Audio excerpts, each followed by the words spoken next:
everybody. I'm Larry Ridley. You're tuned in to the NFL on EA Sports. As we head towards kickoff, two quarterbacks will be on the field today trying to push their team to victory. It's the Cowboys going up against the Dolphins. With that, let's go down to Miami. Standing by, Brandon Godden and Charles Davis. Thank you very much, Larry. We are here on a beautiful afternoon for football. Coming up, we've got what should prove to be a good one between the Dallas Cowboys and the Miami Dolphins. And with a new rule, that decision to bring it out will cost him about 5 yards as he only gets to the 20.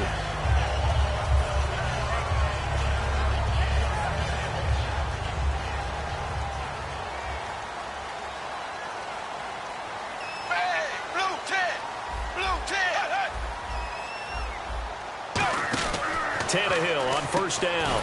He's going to leave this for his running back. It's complete. That's going to go as a loss of 2, and it'll be second down. Really good defensive effort. They were all over that little swing pass out to the right side, but for lost yardage. Terrific read, better execution, and done with a lot of enthusiasm, wasn't it? Absolutely. They saw it all the way, ran to the football, and caused a nice play for lost yardage. A really nice gain of 25 yards. So after that big play, let's see if they can catch their defense maybe on their heels. Now a first down throw, Tannehill. And they're not able to hook up there. Incomplete. Time to feature the offensive starters, and our first chance to get a look at Parker. Devontae Parker came out of Louisville with a guy who was known as a mature receiver. Runs routes really well, but the best part of his game, he'll jump over you at the end of a route and go get the football. On 2nd and 10, Tannehill. And that's complete. It's Sims. And he'll get it into enemy territory just across midfield at the 49. It's an 8-yard pickup, and they're going to face a third down. When you execute a drag or a crossing route really well and give them a chance to let it develop a little bit, you can gain some significant yardage hitting your tight end on that one. And on third down, the Cowboys bring in an extra defensive back. He needed 2, he got 1, and that's going to leave him with 4th down and a yard. Mr. Ajayi, over 1,000 yards this year, reached that plateau in Week 15 when he had 51. So, you know, while his production has maybe gone down a little bit as of late, still a heck of a year. A tremendous year for him, especially when you consider how it started. Didn't travel to Seattle for the season opener, and since that time has really picked up the pace. Back-to-back 200-yard-plus games, 100-yard game the week after that, really established a core for Miami and an identity for them to run the football.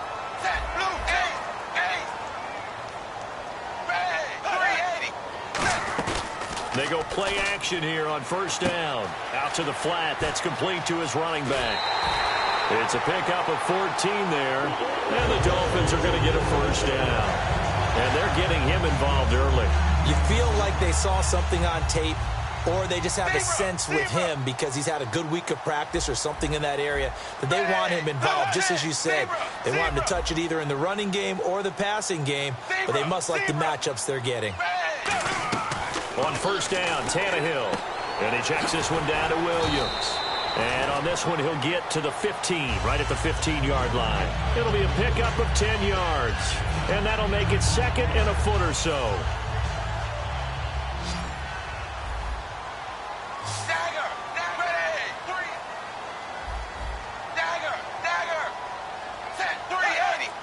Defense showing blitz. Here's Tannehill. Quick hitter here. It's complete. And he's brought down. It's a really nice 15-yard pickup, and now it's 1st and goal. I know exactly what's going to be said about that play from the defensive perspective. What's that? That's why I tell all you guys we need more than one tackler to the ball. He broke the first tackle. Luckily enough, there were more people there to get him down.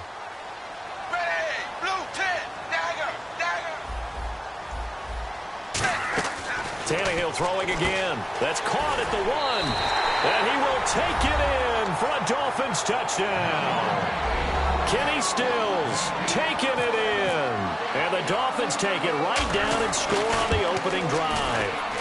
Well, that's how they envisioned it, get the football to start the game and score. And I don't know if that was scripted. Was it an audible?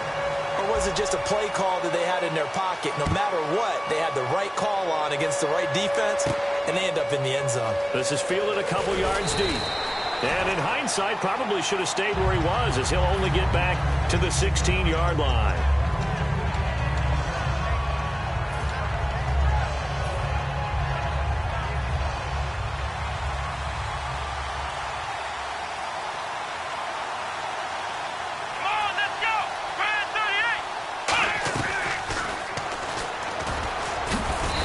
Across the 20 to the 22.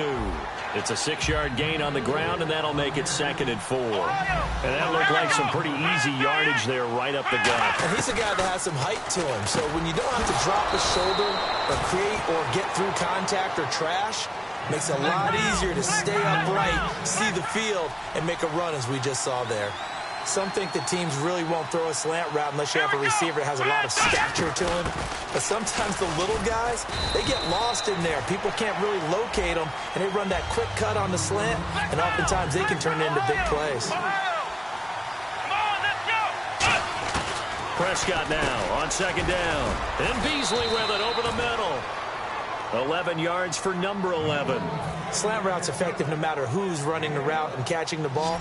But when you have a receiver of that stature, you have to be a little bit more precise throwing it. You don't have the same catch radius with the bigger targets. Sitting alongside Charles Davis, I'm Brandon Gaudin, as it is Cowboy football to begin quarter number 2. And they've got it here with a 1st down.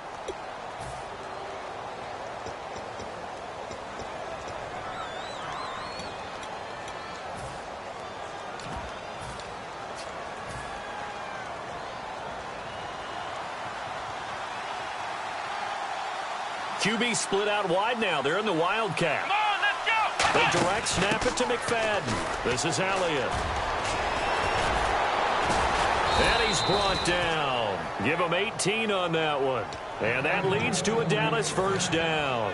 A tough run by Ezekiel Elliott, the 4th overall pick in the 2016 draft. If you watch tape of him in college, you saw plenty of those runs, because I know the highlights showed him in the open field breaking away from people, but that's how he wore down defenses, those exact type of runs. He hits Beasley right side.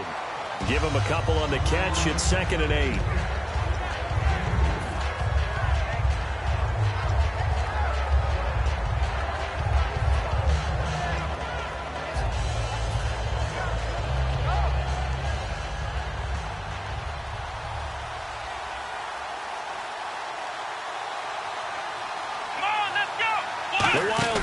McFadden.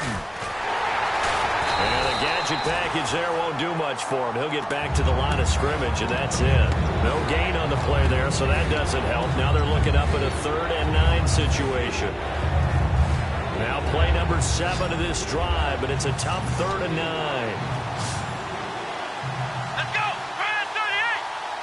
38! And the slot man goes in motion left.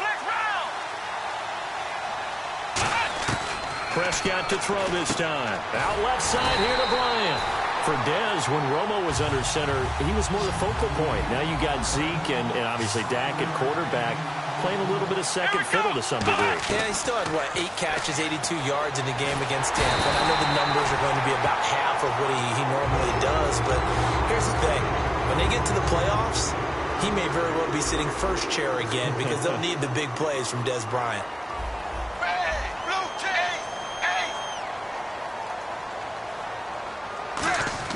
On 1st and 10, Tannehill. Throwing middle, but it's incomplete. Charles, I have to bring up something you told me about last week. You often find hidden talents with a lot of these guys in the NFL. And Baltimore kicker Justin Tucker, he's a heck of an opera singer, and he's very good at singing some holiday tunes, isn't he? He certainly is, and when he sings, he captivates you. Because I've actually seen him on video in the tails, right? I mean, he looks fantastic, but he sounds even better. And not only that, how about what he's done on the field? 10 field goals of 50 yards or more this season, which ties a record set by Blair Walsh in 2012 when Walsh was a rookie. But seriously, go to your favorite search engine. Just put in Justin Tucker Opera. You'll be blown away. 17 yards on the pickup there, and the drive will continue.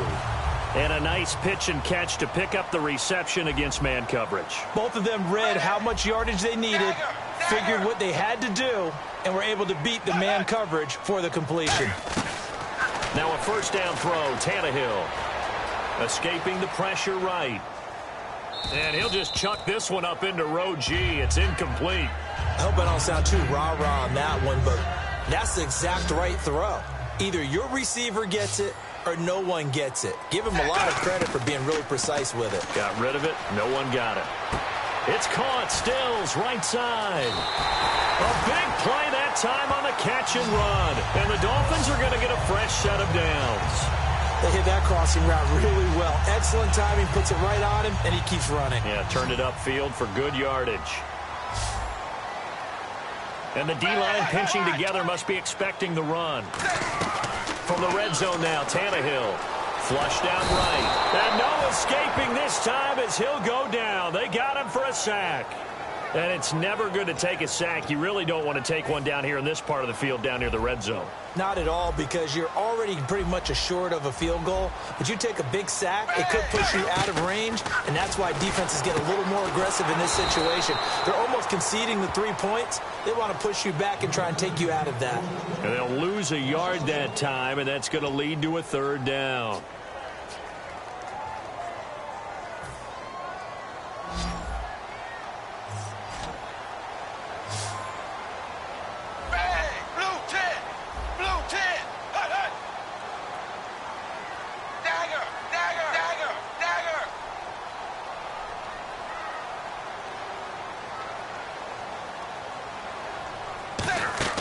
Third and long, it's Tannehill.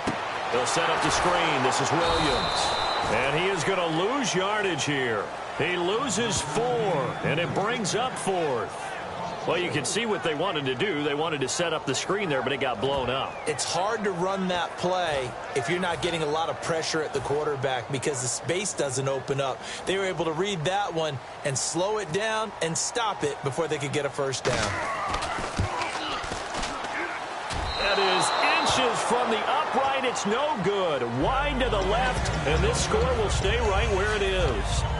Well, this winds up an empty possession. Everything looked okay. He just never got the ball on target. And knowing him, he'll be disappointed with that effort. Here we go. They start on the ground with Elliott. And some room to maneuver. And hard running's going to get him over the 40 to the 42. A solid run on first down. Gain of 7 leaves him with a 2nd and 3. Some runs are blocked so well, you almost forget that someone has to carry the ball to gain the yardage. The leverage by the offensive line to create space up front, really well done. On second down, Elliott. And he'll push his way up to about the 44 here. And he got half of what he needed there, 2 yards. And it'll bring up a 3rd and 2 more. And the offense moving quickly to the line.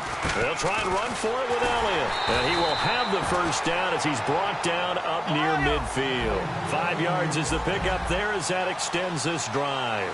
I don't know about you, but that almost felt like old-time football there. 3rd and 2 is not necessarily just a running down anymore. A lot of times they want to throw the ball. They went back to the roots and powered forward and got the first down. Brandon, I think the NFL in recent years made an absolute brilliant tactical decision, and that was to move a lot of the divisional games to the end of the year in hopes that it would mean something. And, you know, remember at that time it was, hey, we don't want people to rest players down the stretch. Well, I think it's worked brilliantly because we've got some big-time games potentially showing up here at the end of 2016. Adds intrigue in some big games. Intrigue also, though, because even if you've got 2 teams that maybe are having bad seasons, they're usually rivals, and that helps at the gate. It certainly does. Helps in a lot of ways, even if you're not playing for a playoff spot. As you said, if you're a rival, it still gets the interest of the fans. Prescott to throw it, and that's going to be incomplete. 12 seconds left. One of the best routes, one of the favorite routes of any play caller. He just ran that one. Nice little angle route. That's supposed to be a catch, and usually it is, and the running back dropped it. Yeah, I mean, he's a running back, but he's got hands. He should have caught it.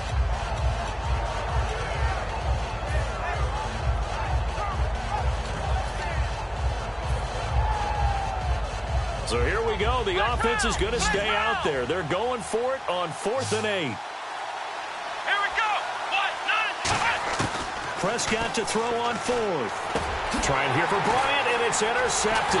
It's picked off by Jelani Jenkins. And a potential turning point as they'll get the football in very good field position late in this first half. The Dolphins offense now working their way back onto the field. And likely just out of field goal range. Could be Hail Mary time. And haven't we seen in recent years that the Hail Mary seems to be more successful in the NFL than before? Absolutely we have. They come out with one back and 3 tight ends. Now a play fake here on first down. He's going to look deep now. And this is taken in at the 5. And he'll take this into the end zone for a Dolphins touchdown. Jarvis Landry in the final seconds of the first half. And the Dolphins are able to grow their lead. And it's good to make it 14-0. Franks now on to kick it away after the touchdown. That'll be taken in the end zone. And the decision to come out is going to cost him 5 yards with a new rule as he's taken down right at the 20-yard line. We have hit halftime. Still 2 more quarters to go. We'll take a timeout. We'll be back after this. You're watching the NFL, and it's on EA Sports. It's in the game. That'll be taken in the end zone. And a pretty good return here. He'll be stopped just shy of the 25 at the 24-yard line. Out come the Cowboys now as they'll go on offense first here in this third quarter. They come out here with a 0 on the scoreboard. What was said in that locker room? That's what I want to know. I would love to have been in there because we often have the feeling that there's a lot of shouting, screaming, people upset. But typically, halftime locker rooms are a lot more clinical than that. And in this case, are they upset that the plays weren't working because of execution? Or did they think they were just bad plays to call? Yeah. We'll find out pretty quickly here if they feel like they had something going, but they just need to do it a little bit better or not. We'll find out. And that formation won't yield much here as he'll get back to the line of scrimmage, and that's it. Byron Maxwell, the corner, in on the tackle. No gain on that run, and while this team is down, they're not out of it by any stretch of the imagination. Maybe you just have to think about different style of running in order to get this guy going. On third down, it's Prescott. He's got time. He sets to fire deep. And incomplete. The contact made the ball roam free and brings up fourth down. On every offensive coordinator, every play caller sheet, they have about 5 or 6 plays per game that they call shot plays or big plays, and you don't get many opportunities to dial them up, and they just did, and they drop it with a great chance to make a big play. That's going to hurt.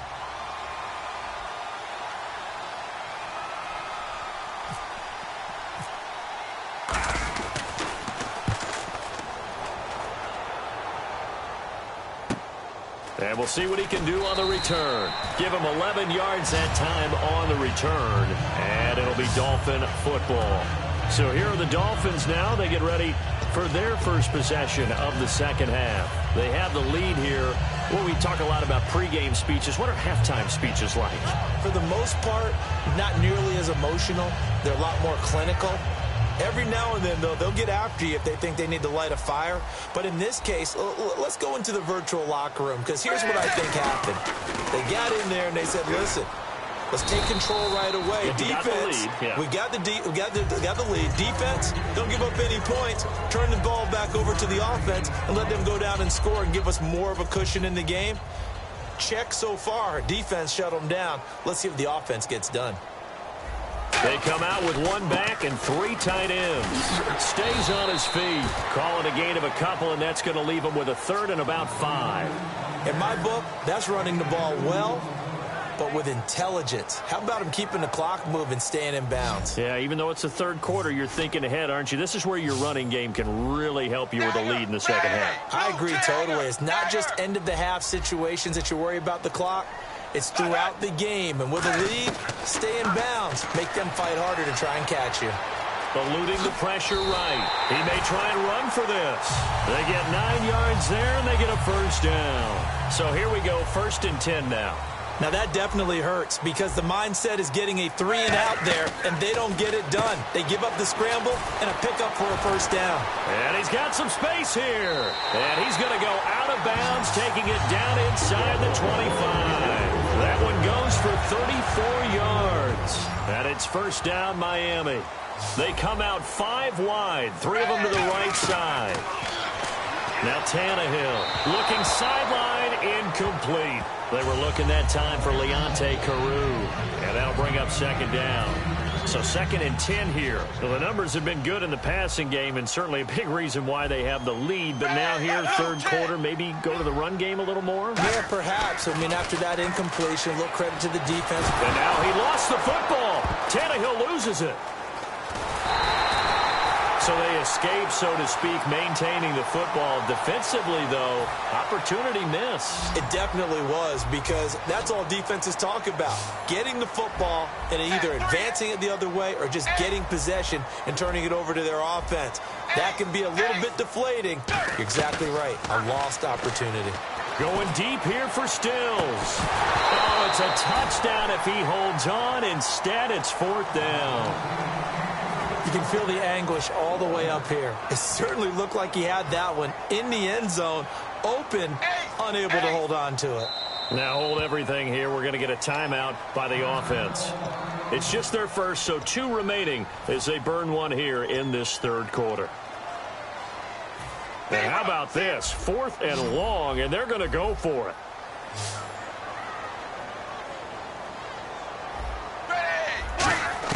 They snap it to Tannehill. Flush to his right. And he's brought down. Can't do anything with a football. It's a sack and a turnover on downs.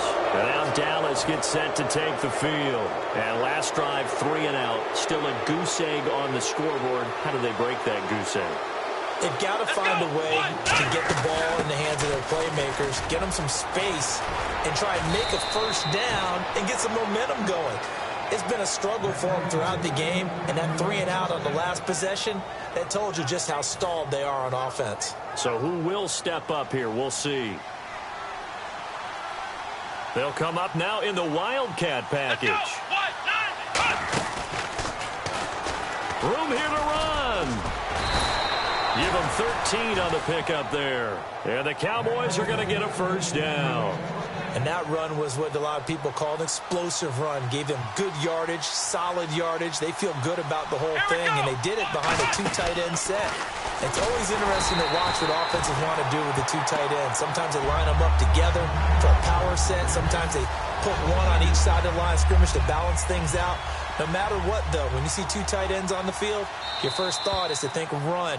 In this case, the offense was able to run successfully. Back now in Miami. It's the Cowboys in possession of the football, but they trail here as we begin the 4th quarter of play.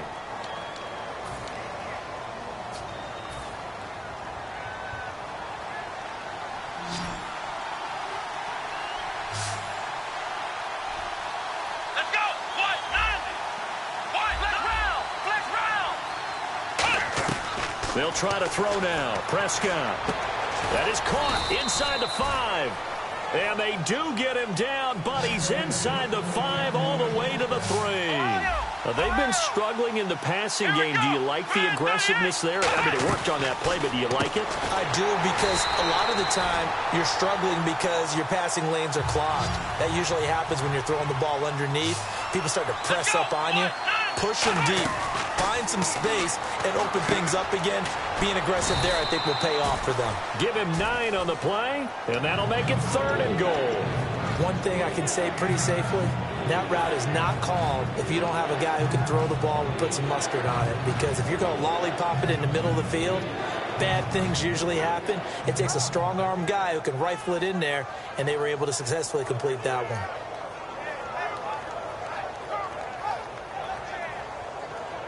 They gotta have 6 here. It's 3rd and goal. They come out here in the I.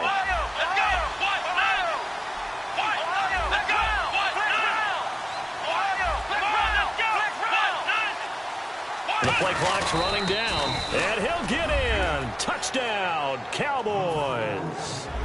Dak Prescott taking it in. And the Cowboys draw a bit closer. So he's able to sneak it in, and credit to the guys up front. Oh, without a doubt, because they have the leverage on this play. We always talk about low man wins and one-on-one battles. That's exactly what happened there. Their offensive line lower than the defensive front. That's fielded in the end zone. And with a new rule, that decision to bring it out will cost him about 5 yards as he only gets to the 20. Then the Dolphins getting set to go here. And last time this unit was out here, costly turnover, and then that turned into 6 points. They've got to make amends. And how many times have we sat in meetings with coaches and they use the term complementary football? Offense take care of the defense, defense take care of the offense. That didn't happen on the last possession. This is a chance for them to pick themselves back up and help their team. Yeah, we'll see if they can recoup and recover. And coaches always harp on the quarterback reading the defense and getting it to the open man. That's good recognition there. And how about what he did after the catch? Yeah, hit your tight end, let him get some rack. Yeah, but when he gets moving, not many guys want to come over and put a hit on him, do they? On first down, it's Tannehill. It's complete to Parker, left side. 7 yards, the pickup on the pitch and catch. I know many people like to throw to the tight end, maybe in a little flexed out position because he creates mismatches with his size. But slot receivers do the same thing with their quickness, their speed, and their route running savvy. Tannehill now, the give to Ajayi. And he'll go down right around the 47 this time. At 5 yards on the play there, the drive will continue. And a new set of downs here after picking up the first on the ground. On first and 10, Tannehill. And his throw here's incomplete. Deion Sims is tight end, the intended target. And it's second down. As tight ends go, he might not provide the super flashy plays very often, but he's pretty reliable. Usually an excellent target and normally catches what's thrown to him, but he didn't on that play. They run with Ajayi. And he's going to fight his way forward here for a modest gain. They get 6 here after the incompletion, and it'll leave them with a 3rd and 4. And in this situation with the lead fourth quarter, they're liking keeping the ball on the ground, I'm sure. That's just smart football, but you know the defense has to know it as well. They've got to stop them here. So now we're going to see that loading the box in a big way. 6, 7, 8, 9, whatever it's going to take, puts a little bit more pressure on your big offensive line. Tannehill now to throw. He's going to... Now look at this. They get the turnover they needed. It's intercepted. Picked off Byron Jones. And a big turnover there as his guys will get the football back. So out come the Cowboys now as their offense gets set to take over. Last time they were out, they scored. Still trailing here, though, so some work to do. But it's okay in terms of mindset. Because they scored the last time, they're not quite as worried about being down on the scoreboard because now their confidence is a little bit higher. They feel like they got something going, and they feel like they can attack again and put more points on the board. Are you scoreboard watching if you're the offense, or are you just focused on this drive? We wouldn't be telling the truth if we said that they didn't scoreboard watch. Everyone does it to some extent, but you've got to set it aside right now and just focus on this series. That'll take care of the scoreboard if they punch it into the end zone. Here we go. They go to Elliott again. He can't bring him down. The weight room does work.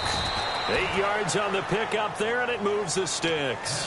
That's a good, nice, crisp run for a first down. I wonder if the defense might have been loosened up a little bit, maybe anticipating a pass instead of the run that they got. And again here, we'll see the Wildcat. Come on, let's go. They keep on the ground with Elliott. And he'll fight forward to about the 27-yard line. Call it a gain of 4 on first, and that'll make it second down. Not a run that you're going to write home about, but still a good first down run. That's what an offense calls staying on schedule. 3 to 4 yards on first down, you're set up very well for the rest of the drive. Back to throw. And he hits Jason Witten, the tight end. And able to get this one across the 45 before he's brought down. Okay, when the big guy runs a corner route, you're asking a lot no matter who's covering him. Doesn't matter whether it's a linebacker or a defensive back. Yeah. He usually has the advantage because of his body type. Ohio. Here we go. Back to throw. And it's incomplete. Boy, he doesn't drop many like that one. Second down.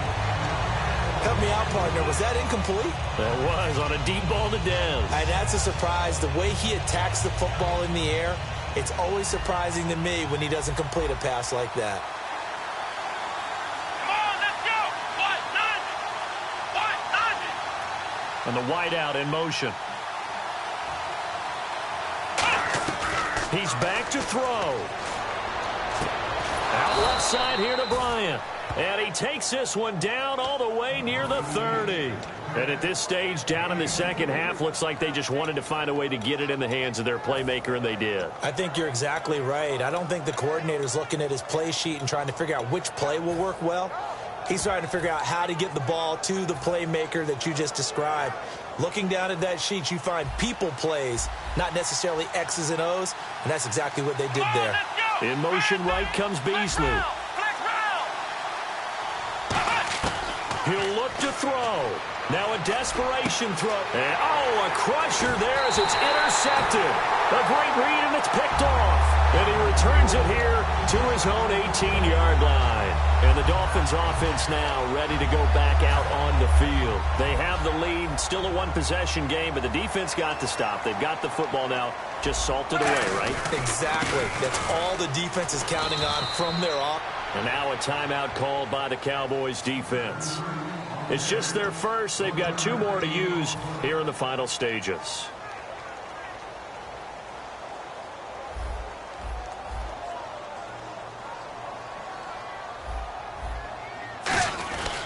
They run again with Ajayi. And he is going to... And now the Cowboys are going to call another timeout. That'll leave them with just 1 remaining in this 4th quarter of play. And frankly, Brandon, we're talking about things I'm not sure we ever thought we'd talk about in the NFL, and a lot of that is the speed at the linebacker position. A lot of these guys in college, they were safeties. They moved them up to outside linebacker to combat the spread offenses, and now we're seeing it in the NFL. Now hang on here. Timeout called by the defense. That'll be their 3rd and final stoppage here as we step aside.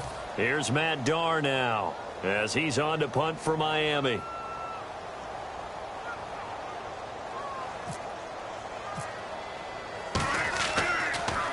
He gets us away. It's a good one. Drawing toward the sidelines. And no return possible here as they angle this one out of bounds. And now Dallas gets set to take the field. They have time here, partner, for just 1 final heave.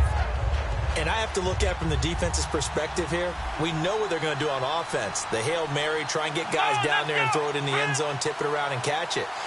You've got to have guys back there to defend that. But also, you can't allow the quarterback as much time as he wants to set up and throw it. Maybe you bring a little extra pressure to make sure he gets rid of it quicker. A little bit of a cat and mouse game. We'll see if they bring that pressure. They'll look to throw. Escaping the pressure right. This is taken in. It's complete. And all the way down to the 26. Well, going into the final play of this game, they knew that they needed some type of a miracle.